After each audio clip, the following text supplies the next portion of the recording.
இப்பெல்லாம் நார்மலா தான் பேசுவான் டாக்டர். பயம், பதட்டம், கோபம், ஏன் சந்தோஷம் அதிகமானா கூட குரல் பெண் குரலா மாறிடுது டாக்டர். கொஞ்சம் குறைஞ்சதும் மறுபடியும் நார்மலா பேசுவான் டாக்டர். ஹாப்பி பர்த்டே சக்தி. தேங்க்ஸ் மாமா.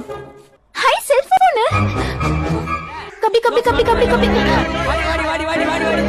உங்க ஃப்ரெண்டு இல்ல பாய் ஃப்ரெண்டுக்கு மேல் வாய்ஸ் பேர்ல ஃபீமேல் வாய்ஸ் இருக்கா? அப்போ அதுக்கு பேர் பார்த்தீங்கன்னா பியூபர்ஃபோனியான்னு சொல்லுவாங்க. இந்த பியூபர்ஃபோனியா சரி பண்ணுறதுக்கு டெக்னிக்ஸ் இருக்கு. அந்த டெக்னிக்ஸ் என்னன்னு நான் சொல்லித்தரேன் பாருங்க. ஃபர்ஸ்ட் டெக்னிக் பார்த்தீங்கன்னா சின்டெக் சின் கீழே வச்சுக்கிட்டு ஈ ஊ இந்த மாதிரி சொல்லணும். ரெண்டாவது டெக்னிக் பார்த்தீங்கன்னா gliding, low pitch to high pitch,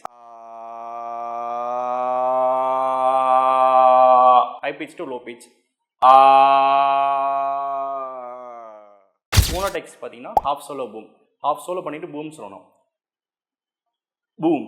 நாலாவது டெக்னிக் பார்த்தீங்கன்னா கஃப் அண்ட் ஃபொனேஷன், கஃப் பண்ணிட்டு ஃபொனேட் பண்ணணும். உங்களால் நான், உங்களுக்காகவே நான், எனக்கு எல்லாமே நீங்கள்தான்.